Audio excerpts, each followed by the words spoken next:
রাজনৈতিক আজকের এই সবাই অংশগ্রহণ করেছে। গোটা দাগে সব রাজনৈতিক দলই কিন্তু নির্বাচনের একটা সুনির্দিষ্ট রোড ম্যাপ চেয়েছে। আমরা আমাদের দলের পক্ষ থেকে আমরা পরিষ্কারভাবেই বলেছি যে সংস্কার নিয়ে আগামীকালকে আরেকটি মিটিং রয়েছে 11টা এখানে। কার্যত আমরা মনে করি যে সংস্কারের বিষয়ে ইতিমধ্যেই একটা ঐক্যমত্য তৈরি হয়েছে, আর মিটিং এর প্রয়োজন হচ্ছে না। এখন বাস্তবায়ন করার আসলে পালা।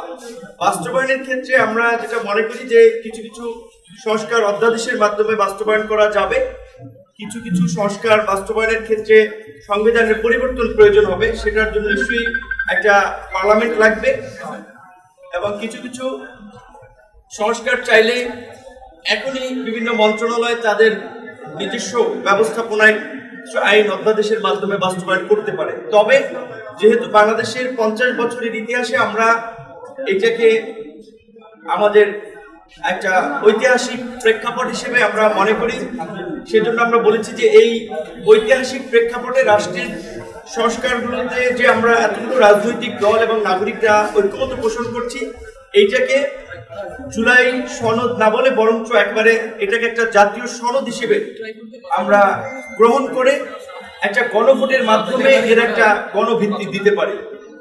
দ্বিতীয়ত, আপনারা জানেন যে গত কয়েকদিন আগেও থাইল্যান্ডে বেশ কয়েকজন আহত শিক্ষার্থীকে চিকিৎসার জন্য পাঠানো হয়েছে। তাদের যতটুকু আমরা দেখেছি অনেকেরই শারীরিকভাবে পঙ্গুত্বের একেবারে শেষ প্রান্তে চলে গিয়েছে।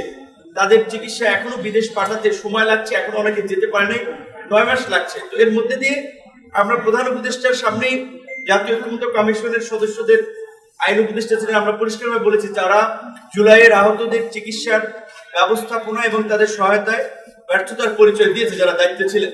সুতরাং এইটা সেনাবাহিনীর কাছে দিলে ম্যানেজমেন্টটা ভালো হবে। সরকারের প্রতি শুরুর দিকে যে একটা অভূতপূর্ব সমর্থন ছিল, সব রাজনৈতিক দলের একটা সহযোগিতা করার মনোভাব ছিল, সরকারের বেশ কিছু উপদেষ্টার বেশ কিছু কর্মকাণ্ড, রাজনৈতিক মন্তব্য সরকারের সাথে রাজনৈতিক দলগুলোর একটা দূরত্ব তৈরি করেছে, একটা সন্দেহ সংশয়ের সৃষ্টি করেছে। আমরা সেই সমস্ত উপদেষ্টাদেরকে অপসারণ করে উপদেষ্টা পরিষদ পুনর্গঠনের আমরা দাবি জানিয়েছি।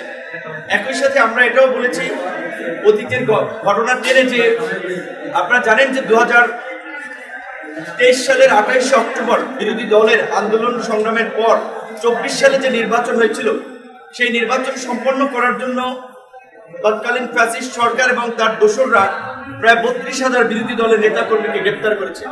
কিন্তু গত 9 মাসেও এই ফ্যাসিবাদের সাথে জড়িত এবং তার সহযোগী 3200 জনকেও গ্রেপ্তার করা হয় নাই।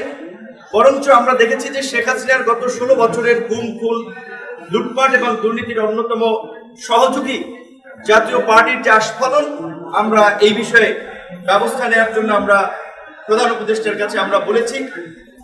একই সাথে যেহেতু নির্বাচন নিয়ে রাজনৈতিক দলগুলো বলছে দ্রুত সময়, প্রধান উপদেষ্টা বলছে ডিসেম্বর থেকে জানুয়ারি, আমরা বলেছি যে ডিসেম্বরে হলে ভালো, ডিসেম্বরের আগে কেন নয়, ডিসেম্বরের আগেও ইলেকশন হতে পারে। সামগ্রিকভাবে আমরা সহ সব দলই নির্বাচনের একটা সুনির্দিষ্ট দিন, তারিখ কিংবা মাস, এই সময়টা প্রধান উপদেষ্টার কাছে আমরা জানতে চেয়েছি। প্রধান উপদেষ্টা কি বলেছেন আপনাদের? তিনি নির্বাচনের বিষয়ে ওইভাবে আসলে এই বক্তব্য মোটা দাগে সব রাজনৈতিক দলই বলেছে, এবং জাপানে যে নিকি এশিয়া ফোরামে যে একটা বক্তব্য এসেছিল, শুধুমাত্র একটি দল নির্বাচনের ডিসেম্বরে চেয়েছে। এই বক্তব্য যদি সঠিক নয় সেটা ওখানে বলেছে অনেক দলই তো নির্বাচন পত্রপত্রিক 54টি দল, এবং আজকেরও আই থিঙ্ক তিনটি দল ব্যতীত বাকি দলই কিন্তু নির্বাচনের জন্য দ্রুত একটা রোড ম্যাপ চেয়েছে, এবং নির্বাচনটা যে ডিসেম্বরের মধ্যে হওয়া প্রয়োজন সেই বিষয়ে বক্তব্য রেখেছে। প্রধান উপদেষ্টা হয়তো এই সমস্ত স্পেসিফিক বিষয়ে এত ডিটেইলে জান নাই। তিনি এই যে একটা ঐক্য তৈরি হয়েছিল সরকার গঠনের শুরুতে, ঐক্যমতের ভিত্তিতে সংস্কার করতে চান এবং নির্বাচনও দিতে চান, সেটি আমাদেরকে জানিয়েছেন।